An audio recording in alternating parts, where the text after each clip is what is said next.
أعوذ بالله من الشيطان الرجيم.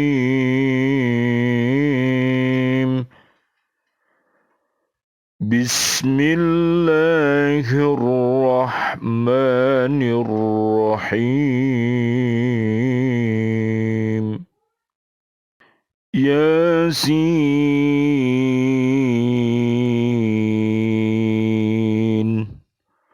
والقرآن الحكيم إنك لمن المرسلين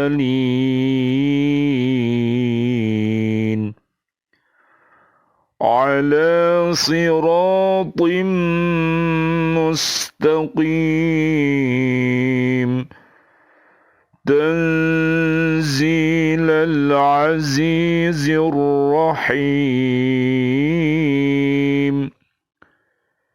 لتنذر قوما ما أنذر آباؤهم فهم غافلون لقد حق القول على أكثرهم فهم لا يؤمنون صدق الله العظيم. Yasin.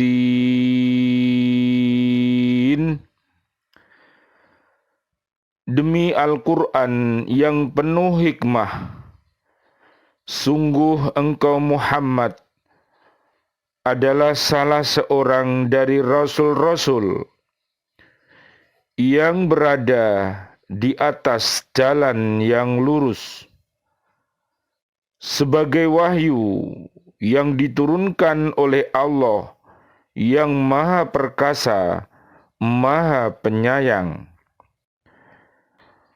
agar engkau memberi peringatan kepada suatu kaum yang nenek moyangnya belum pernah diberi peringatan. Karena itu mereka lalai. Sungguh pasti berlaku perkataan atau hukuman terhadap kebanyakan mereka karena mereka tidak beriman. Maha benar Allah dengan segala firman-Nya dan Dialah yang Maha Agung. Surat Yasin, surat ke-36, ayat 1 sampai ayat 7. وَيَرَى فِي قَلْبِهِ الْفَرْحَ غَائِبًا وَالْحَزَنَ شَاهِدًا وَيُقَرِّبُ أَهْلَ الْخَيْرِ وَيُبَاعِدُ أَهْلَ الشَّرِّ وَيَرَى الْقَلِيلَ مِنَ الدُّنْيَا كَثِيرًا وَيَرَى الْكَثِيرَ مِنْ عَمَلِ الْآخِرَةِ قَلِيلًا وَيَرَى قَلْبَهُ مُشْتَغِلًا بِمَا ضُمِنَ مِنَ اللَّهِ فَارِغًا عَمَّا ضَمِنَ اللَّهُ مِنْهُ وَيَكُونَ حَافِظَ اللِّسَانِ دَائِمُ الْفِكْرَةِ لَا يَزِمَ الْغَمِّ وَالنَّدَامَةِ. Sebagian ulama ahli hikmah, mereka telah ditanya apabila seorang hamba bertaubat, apakah dia tahu bahwa tobatnya itu diterima atau ditolak? Dia menjawab, saya tidak bisa menghukuminya, hanya saja tobat yang diterima itu ada cirinya. Adapun cirinya ada 6. 1. Menganggap dirinya tidak terpelihara dari maksiat. 2. Menganggap bahwa kegembiraan dapat menjauhkan diri dari Allah. 3. Suka mendekati orang-orang yang berbuat baik dan menjauhi orang-orang yang berbuat jahat. 4. Memandang dunia yang sedikit seolah-olah banyak dan memandang amal akhirat yang banyak seolah-olah sedikit. 5. Memandang dirinya sibuk dengan sesuatu yang telah dijanjikan Allah dan suka mengatur sesuatu yang telah Allah jamin. 6. Selalu memelihara lisannya berpikir susah dan prihatin karena dirinya banyak dosa. Nabi Muhammad sallallahu alaihi wasallam, Allahumma salli wa sallim alaih, beliau bersabda, ahabbul a'mali ilallahi hifdzul lisani. Hadis riwayat Imam Al-Baihaqi. Amal yang paling dicintai Allah adalah orang yang memelihara lisannya.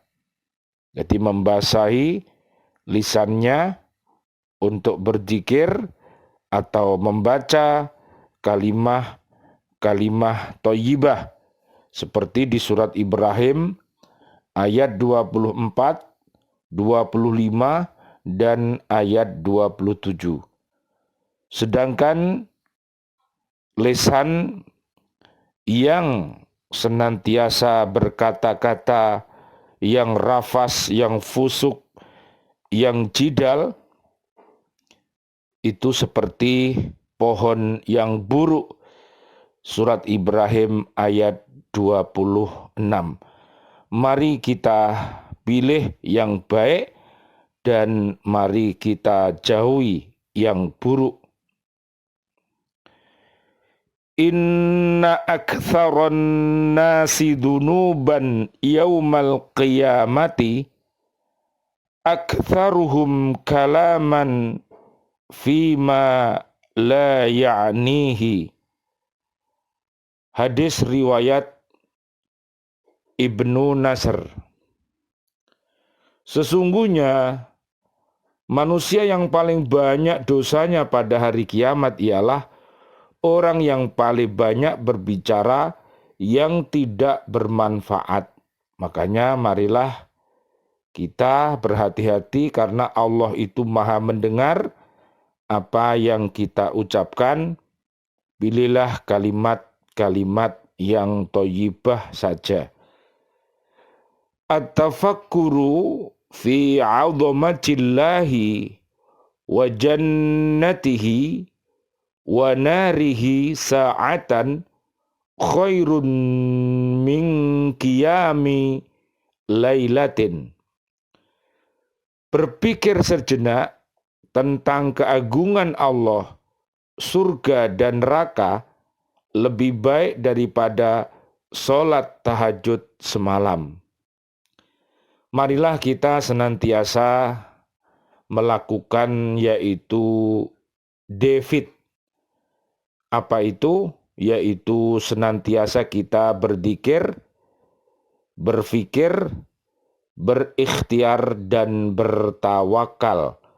Sehingga dengan adanya tafakur kita melihat, memperhatikan keagungan Allah, termasuk dunia dan isinya, langit dan isinya, laut dan isinya. Ini semuanya adalah ayat-ayat untuk kita bertafakur sehingga kita melihat diri kita betapa kecilnya diri kita dibanding dengan ayat-ayat yang sangat besar di dunia ini. Oleh karena itu, dengan tafakur itu sehingga akan menghasilkan rasa cinta kita kepada Allah Subhanahu wa Ta'ala. Dan jangan kita meremehkan yang namanya sholat tahajud, karena sholat tahajud ini salah satu sholat, ya, satu-satunya sholat yang disebut oleh Allah di dalam Al-Quran. Oleh karena itu, ini merupakan sebuah penyebutan yang istimewa. Oleh karena itu, tidak semua umat manusia bisa menjalankannya kecuali hamba-hamba Allah yang terpilih yang mampu untuk melaksanakannya. Dilihat nanti di surat 17 namanya Al-Isra ayat 79 sampai ayat 82, baca. Tafakkaru fi khalqillahi wa la tatafakkaru fillahi fatahliku. Bertafakurlah kamu tentang ciptaan Allah dan jangan berpikir tentang zat Allah, maka kamu akan celaka. Oleh karena itu, berhati-hatilah kita semuanya di dalam kehidupan ini. Makanya kita senantiasa untuk bertafakoh fiddin. Surat At-Taubah ayat 122. Senantiasa kita ini belajar ilmu. Surat Al-Mujadilah ayat 11, 21 sampai 22. Sehingga diharapkan iman takwa kita kokoh, kita mempunyai ilmu yang nafi, yang bisa memotivasi kita untuk beramal soleh yang didasari dengan ikhlas dan mukhlis, dan mohon kepada Allah yang namanya al-istiqomah alal birri wa taqwa. Amin ya rabbal alamin.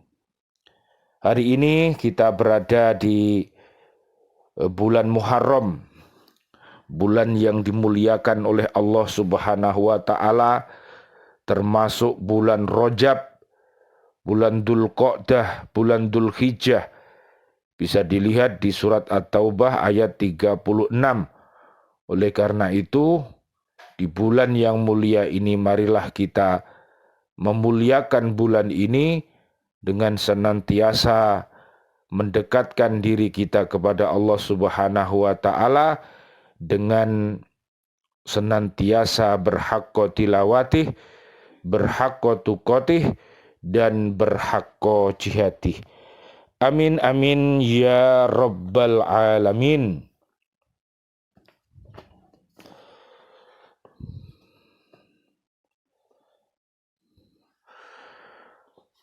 Tahun 1444 Hijriah telah kita tinggalkan, dan kemarin kita bersama-sama sudah berdoa menutupnya dengan doa akhir tahun.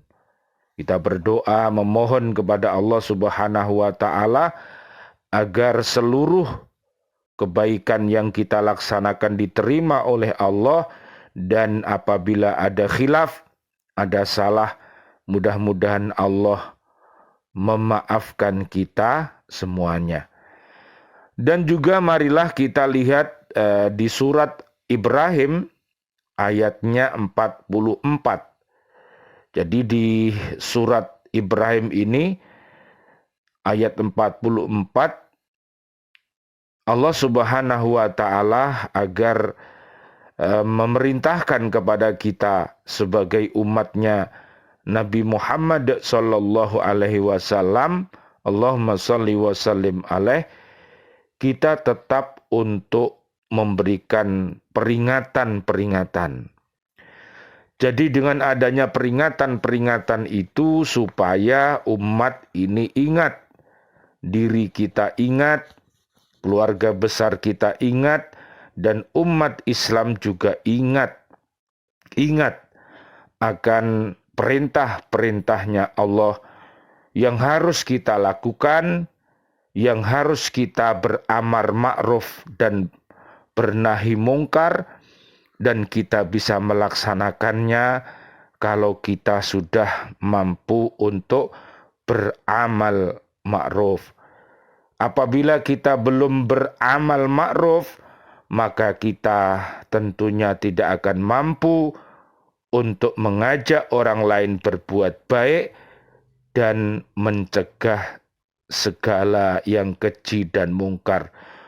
Oleh karena itu, marilah kita senantiasa berhakko jihadih, yaitu untuk menyampaikan kepada umat ini bahwa perilaku fujur, bahwa perilaku rafas, perilaku fusuk, perilaku jidal, perilaku kufur, dolim, fasik, munafik, musyrik, itu adalah perilaku iblis, perilaku setan yang biasa dilakukan oleh jin dan manusia yang mokong, yang tidak taat kepada Allah dan Rasul-Nya. Tentunya mereka semua yang berperilaku fujur, dia apabila mau bertaubat, dia akan diganti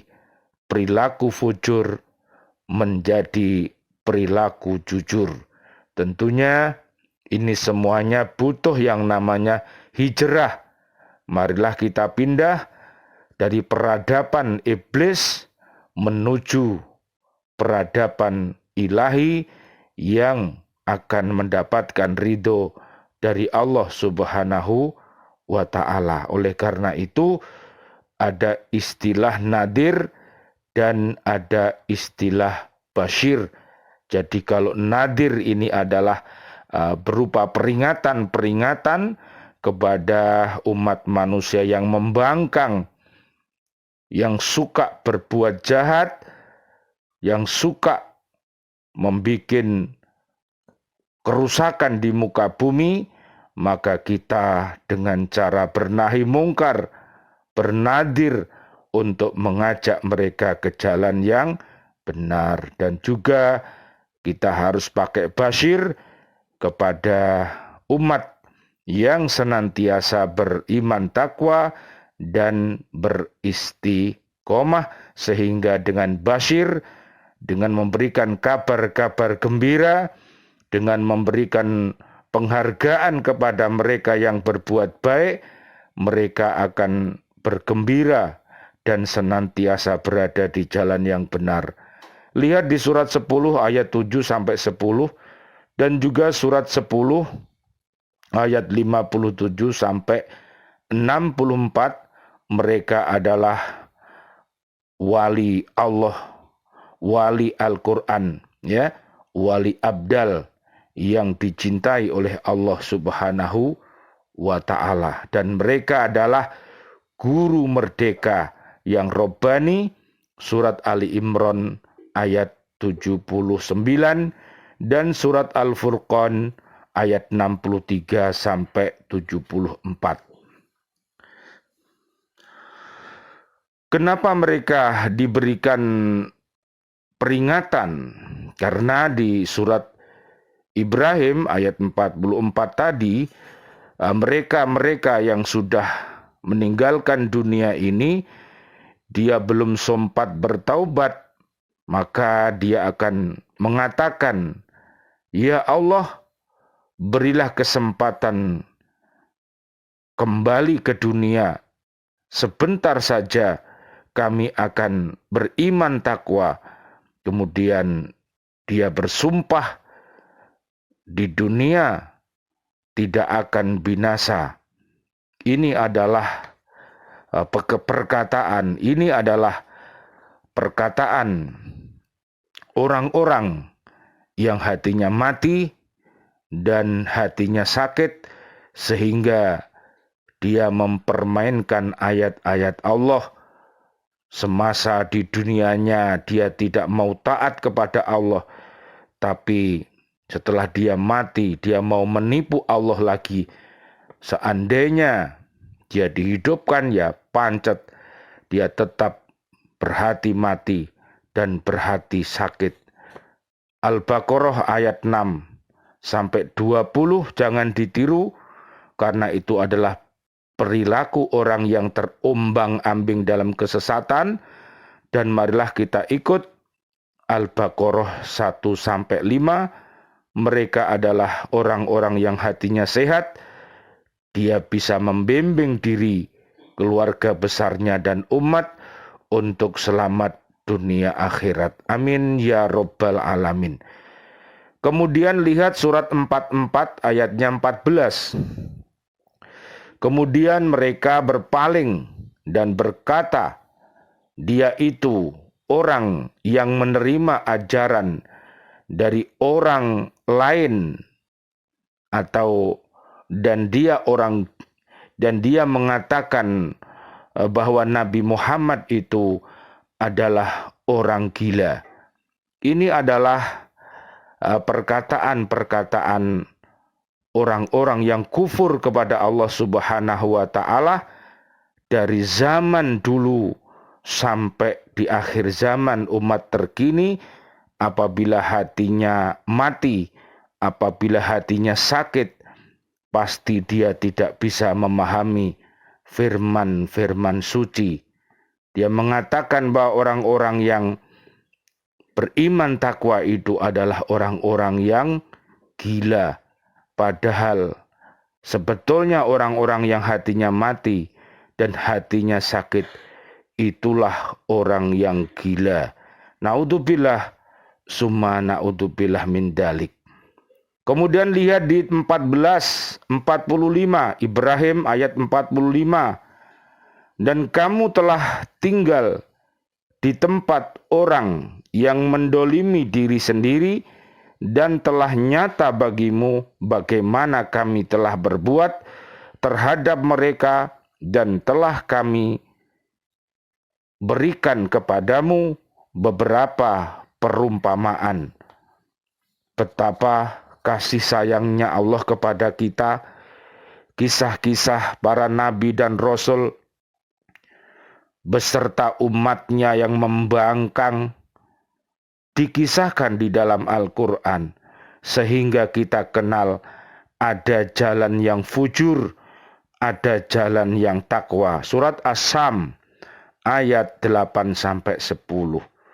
Orang-orang yang dolim, orang-orang yang aniaya, tentu berbeda dengan orang-orang yang beriman takwa.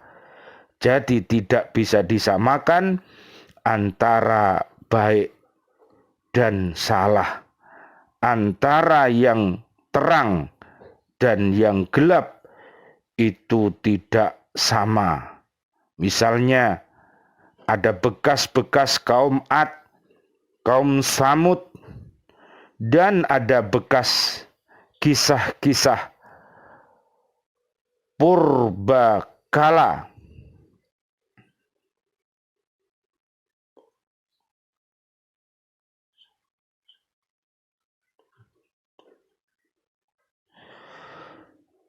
Ada kisah-kisah yang indah yang perlu kita ikuti, dan ada kisah-kisah yang durhaka yang harus kita tinggalkan. Hikmahnya, orang yang beriman takwa supaya beristiqomah di jalan yang benar, sehingga Allah akan memberikan berita gembira, hidupnya di dunia baik, wafatnya dalam keadaan baik, di dalam barzah dia mendapatkan baik, dan diharapkan dia bisa kembali dalam keadaan selamat dunia akhirat. Surat Ali Imran ayat 185. Seandainya muslimin tiru dengan perilaku KDFMM, yaitu kufur, dolim, fasik, munafik, musyrik, perilaku fujur, pasti dan pasti Allah juga akan menurunkan adabnya kepada kita, terutama yaitu orang-orang yang tidak punya pendirian, seperti di surat An-Nisa ayat 142 sampai 145, perilakunya adalah palsu, sia-sia, sehingga banyak menyebabkan umat terkecoh, sehingga dia diikuti, tetapi ternyata dia adalah orang-orang yang sesat. Namun penampilan mereka seperti orang-orang yang soleh, padahal dia adalah orang yang salah. Maka solusinya ada di surat An-Nisa ayat 146 sampai 147. Dia harus bertaubatan nasuha. At-Tahrim ayat 6 sampai 8. Lihat dan baca. Ambil kisah-kisah yang baik dan yang buruk, marilah kita tinggalkan. Jadi dengan adanya kita senantiasa berhaqqa tilawatih, berhaqqa jihadih, berhaqqa tuqatih, kita akan mendapatkan kokoh asimki kita. Akidah kita kokoh. Surat ke-6 ayat 82. Syariah kita kokoh. Al-Baqarah 207 sampai 208. Ibadah kita ikhlas. Al-Baqarah 21 sampai 22. Dan juga surat 51 Ad-Dariyat ayat 56. Muamalah kita baik, surat ke-5 ayat 1 sampai 55, dan kita mampu untuk memahami kisah-kisah para nabi dan rasul yang ada di dalam Al-Quran, ada 124.000, kemudian kita diberikan kisah-kisah para nabi dan rasul itu 25 nabi dan rasul, kemudian ada 5 nabi yang mendapatkan ulul azmi, dan uswatun hasanah kita adalah Nabi Ibrahim alaihissalam dan Nabi Muhammad sallallahu alaihi wasallam. Allahumma sholli wa sallim alaih. Dan termasuk di surat Yusuf ayat 3. Nanti dilihat kisah-kisah manusia terindah yang harus kita pahami. Mudah-mudahan ilmu-ilmu yang nafi, yang senantiasa diceritakan, yang disampaikan, dikisahkan oleh para habaib, para tabi'in, para sahabat-sahabat Nabi yang mulia, ustadz-ustadzah kita, menjadi pelajaran bagi kita untuk senantiasa meninggalkan fujur dan kita pilih yang jujur. Misalnya di surat 91 ayat 8 sampai 10, dan juga perilaku fujur yang melampaui batas, An-Nazi'at 37 sampai 39 yang harus kita hindari, dan perilaku jujur bisa menahan hawa nafsu, An-Nazi'at 40 sampai 41, dan juga nafsul mutmainnah ada di Al-Fajr ayat 27 sampai 30. Jadi mari kita memohon keteguhan hati untuk menguatkan kesabaran kita untuk menghadapi ujian-ujian dari Allah, baik ujian yang menyenangkan maupun ujian yang menyedihkan. Lihat para ulul azmi di surat 46 namanya Al-Ahqaf ayatnya 35, dan juga di surat Fussilat surat ke-41 ayat 30 sampai 35. Jadi hikmahnya kita memperingati tahun baru 1445 Hijriah. Ini menjadi pertanda permulaan berkembangnya agama Islam Yang kedua, sebelum hijrah, umat Islam ditindas oleh orang-orang kafir Quraisy sangat kejam dan sangat berat, sehingga kita harus banyak-banyak berterima kasih kepada Allah, berterima kasih kepada Rasulullah, berterima kasih kepada para sahabat-sahabat Nabi yang mulia dan para tabi'in yang mulia, para habaib, para ustadz umat Islam yang senantiasa menyampaikan kisah-kisah yang mulia ini, sehingga kita mampu untuk memahami uswatun hasanah Nabi Muhammad Sallallahu Alaihi Wasallam. Tanpa adanya para ustadz ustadzah yang mulia, para kiai-kiai yang mulia, kita tidak akan bisa kenal dengan Nabi Muhammad Sallallahu Alaihi Wasallam. Jadi hijrah yang pertama adalah perpindahan Nabi Muhammad Sallallahu Alaihi Wasallam.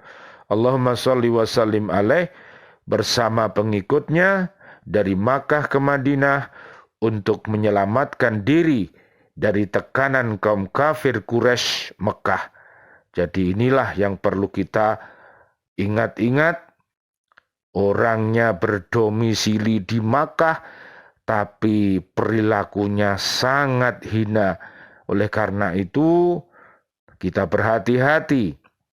Misalnya Abu Lahab, misalnya, dan kawan-kawan yang jahat, itu adalah bukan contoh yang harus ditiru, tapi kita harus berhati-hati. Raja Fir'aun, Korun, ya, Haman, ya, termasuk Raja Namrud dan lain sebagainya, mereka itu bukan pemimpin, tapi mereka adalah para penjahat-penjahat yang sudah diabadikan Allah dalam Al-Quran. Maka kita harus menghindari perilakunya.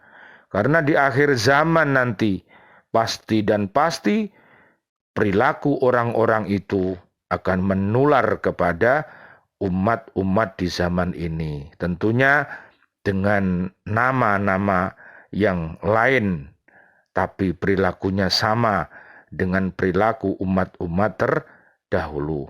Yang kedua, makna yang verbal, hijrah adalah menyingkir untuk sementara waktu dari suatu tempat ke tempat yang lain yang lebih baik untuk keselamatan, kebaikan dirinya, keluarga besarnya, dan umat Islam.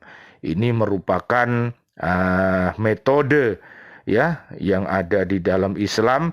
Jadi jangan sampai antara kebaikan dan keburukan itu campur menjadi satu. Ini harus diadakan yang namanya hijrah hakiki. Ya, yang ketiga, makna hijrah adalah sebagai perpindahan dari satu situasi yang tidak baik ke situasi yang baik dan lebih baik. Istilahnya hijrah minad dulumati ilan nur, dari gelap gulita menuju terang benderang. Habis gelap terbitlah terang. Itulah makna-makna yang harus kita pahami di dalam rangka untuk mengenang hijrah Nabi Muhammad Sallallahu Alaihi Wasallam. Allahumma sholli wa sallim alaih. Kenapa harus ada hijrah? Satu, ketiadaan bantuan dan perlindungan dari sanak familinya setelah Abu Thalib wafat. Jadi ada sejarah tahun-tahun kesedihan pada saat Nabi Muhammad Sallallahu Alaihi Wasallam, Allahumma sholli wa sallim alaih, ditinggal mati pamannya yang namanya Abu Thalib, ditinggal mati istrinya Sayyidatina Khadijatul Kubro. Maka ini dikenal dengan istilah Amul Huzn, yaitu tahun kesedihan. Oleh karena itu harus kita perhatikan sejarah-sejarah kehidupan para nabi dan rasul ini, sehingga kita tidak terlena di dalam kehidupan ini, bahwa kehidupan ini ada bahagia dan ada susah, silih berganti. Yang kedua, beralihnya tampuk kepemimpinan Bani Hashim ke tangan Abu Lahab CS, tidak melindungi, malah memusuhi. Nah, ini akhirnya kisah Abu Lahab dan istrinya dan kawan-kawan yang jahat ini oleh Allah diabadikan di dalam surat Al-Lahab, surat ke-111 ayat 1 sampai 5, bahwa Abu Lahab beserta istrinya menjadi penghuni neraka. Na'udzubillah, summa na'udzubillah min dalik. Ketiga, tekanan kafir Quraisy kepada kaum muslimin. Jadi orang yang hatinya mati, orang yang hatinya sakit, itu perilakunya suka menekan orang lain, mengadakan tekanan-tekanan, mengadakan hal-hal yang melarang perbaikan, hal-hal yang baik dilarang, tapi hal-hal yang buruk malah dianjurkan. Ini adalah perilaku orang yang hatinya mati dan hatinya sakit. Na'udzubillah, summa na'udzubillah, mudah-mudahan mendapat hidayah dari Allah dan taubatan nasuha. Yang keempat, kesediaan penduduk Madinah. Yang keempat, kesediaan penduduk Madinah menerima Rasulullah Shallallahu Alaihi Wasallam atau sahabat yang dari Mekah yang ikut hijrah, itu disebut kaum muhajirin. Sedangkan sahabat-sahabat di Madinah yang menolong sahabat-sahabat yang hijrah, dia disebut kaum Ansor. Seperti yang ada di surat 9 ayat 100. Dan orang-orang yang terdahulu lagi yang pertama-tama masuk Islam di antara orang-orang muhajirin dan Ansor, dan orang-orang yang mengikuti mereka dengan baik, Allah ridho kepada mereka dan mereka pun ridho kepada Allah. Allah menyediakan bagi mereka surga-surga yang mengalir di bawahnya sungai-sungai, mereka kekal di dalamnya selama-lamanya. Itulah kesenangan yang agung. Ini luar biasa. Jadi kita oleh Rasulullah diajari yang namanya persaudaraan antara kaum muhajirin dengan kaum Ansor, yaitu diajari oleh Nabi untuk saling berkasih sayang.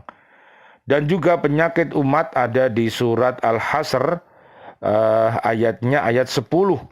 Doa yang harus kita panjatkan supaya kita ini tidak mempunyai hasud iri hati kepada sesama umat Islam. Rabbana ighfir lana dunubana wali ikhwanina alladhina sabakuna bil iman wala taj'al fi qulubina ghillan lil ladina amanu rabbana innaka raufur rahim. Amin amin ya rabbal alamin.